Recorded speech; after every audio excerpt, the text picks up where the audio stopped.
सकाळु दिने उठु उठु बापा कहले, मानी उठ उठ आज जीवा साक्षी गोपाल आम गाँ को।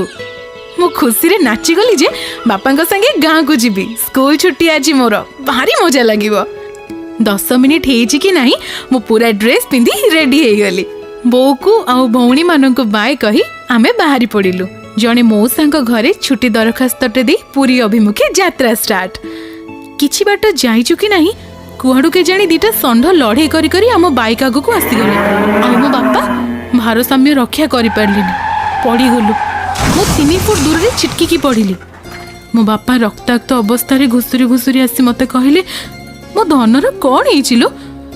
एतिकी कही मते आउसी पकेइले। किए टिके आस मो झियो को धर देख तार कौन हेची बोली बिकल रे बापा डाक पकेइले। मो बापांकर एमिति अवस्था देखी खाली कांदी पकाउथिली, किंतु मोर किछि भी हेई नथिला।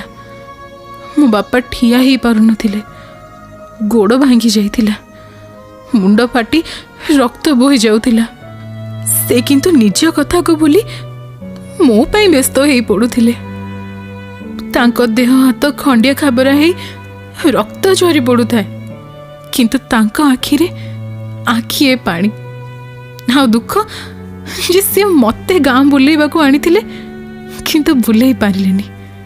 विधिर विधान टिके अलगा थिला। सतरे बापा शब्द तो नुह, जेमिति गोटे अलगा पृथ्वी मो पाई। शब्दरे प्रकाश करिबा बा वर्णना करिबा सहज नुहे।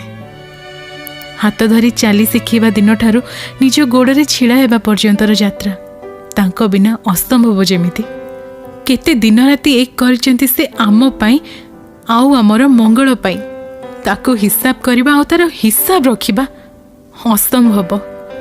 सांगरे थिले केते जे दंभ थाए जेते कहिले भी सरीबनी। तांको योगदान आम जीवन रे आमको योग्य करिबा पाई। आ कौन बा कहबी बापा को विषय रे? बापा तो बापा, से ही मोर प्रथम आ शेष हीरो मो पाई।